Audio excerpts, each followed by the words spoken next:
what over? Oh, so what are the two possibilities? Well, we know you tested positive, so the two tested. So this one. You took them and didn't. Right. Okay. So it's the probability of S T sub P, because that's the one we're interested in, over the probability of S prime T sub P plus the probability of S T sub P. And we can see that basically, if we do this out, that's 99 over 100 times 1/10 over 9/10 times 15 over 100 plus 99 over 100 over 1/10. So we can get rid of the tens and even the hundreds, right? So we were left with 99 over 235 or 234. And that's, it's not that small 1%. It's a lot less likely. It's more like 40%, or a little bit around 40%. So that's one example. Just quickly going over this, where you can use this conditional probability to find out some interesting things out about, based on knowing what all the facts are. So then let me move on to another problem that you've kind of seen, and I want to actually go through it in three or four different explanations, and that's the Monty Hall problem, which is you have three doors, and we'll call them A, B, and C, and behind one of them there's a Krispy Kreme donut, and I'd like to select, say, door A, and Monty, who knows where the donut is, opens, say, door B, which he knows happens to be empty in this case, and he offers to let me switch, and the question is, should I be allowed to switch? And the whole point here is to actually go through one set of explanations is that, well, the probability that it's behind A, given that he knew, is 1/3 regardless, and the probability that it's behind B, given that he knew, is 0. And if you think about the probabilities, that means that 1 minus 1/3 is the probability that it's behind C, and that's 2/3. So that's one way of explaining it. Another way to think about it is to think about a more extreme example where we take the experiment to the limit, which is basically that imagine that instead of just 2 doors, I had 10 doors, and with those 10 doors, Monty opened up 8 of the doors. He let me pick one. He opened up 8 of the doors. Don't you think that it's probably behind the door that it's much more likely precondition that's behind the door that's that he hasn't selected?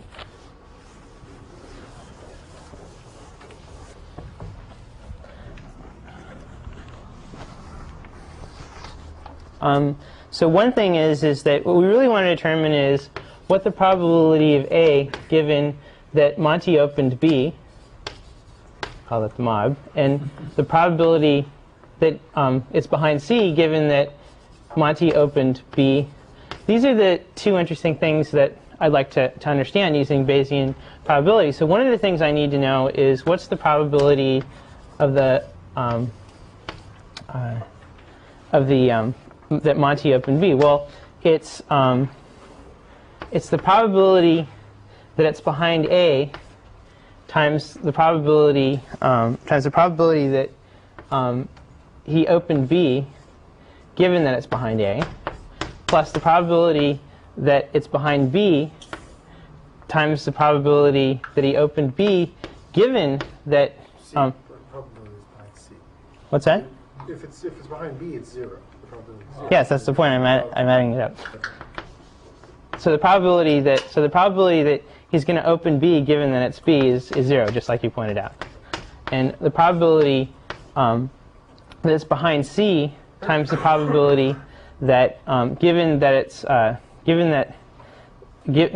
he opened B, given that it's behind C, and this one is the probability that it's behind A is 1/3. The probability that means that there's two doors that he could open, and it's equally likely that he'd pick one of those two doors, or you'd introduce some bias into the problem, plus 0, because this is 0, because he knows that it's behind door B. Is there anyone that's not clear why that's 0? It's because, as I said, he wouldn't open it because it's behind there. So plus 0, plus the probability that's behind C, 1/3, plus the probability that he opened B, given that it's behind C. So if it's behind C, he can't open A and he can't open C, so he has to open B. So that probability is 1. So that says that that the probability that sorry, not 1/6 but 1/2. And actually, the neat thing about this is that if you think about the symmetry of the problem, you can actually come to this conclusion. Given that he picked A, there's no reason why B or C is different. So you could actually decide that it's a half, just by looking at that intuitively, that probability is a half. So the probability that he opens A, given that the probability that's behind A, given that he opened B, it's the probability of A times the probability times the probability of that Monty opened B, given A, over the probability of MOB, right? And similarly, it's the same thing here. Probability C over the probability that Monty opened B times the probability that Monty opened B given C.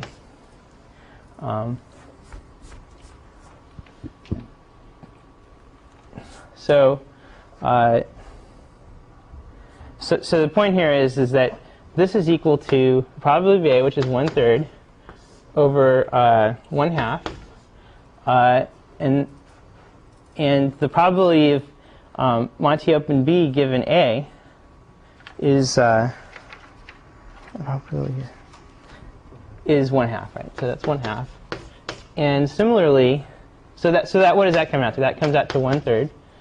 And finally, there's the probability of C, which is equal to 1/3 over the probability that Monty opened B, which is equal to 1/2, and the probability that Monty opened B given C, which is 1, right? So that's equal to 2/3, and looks like I've managed to squash everything in there. But the point is that we used the Bayesian probability to get to the same result. It was a lot harder than using your intuition, but it's possible to do. And sometimes, the problems are so complex. I mean, this is a simple problem where you can see that where the conditions are pushing the probabilities around. But it's nice to get an intuitive feel for what's going on. But it sometimes problems become more complex when you start dealing with continuous systems and things like that. That you might not be able to recognize where there's something interesting going on that you can capitalize on to figure out more information about a signal or anything.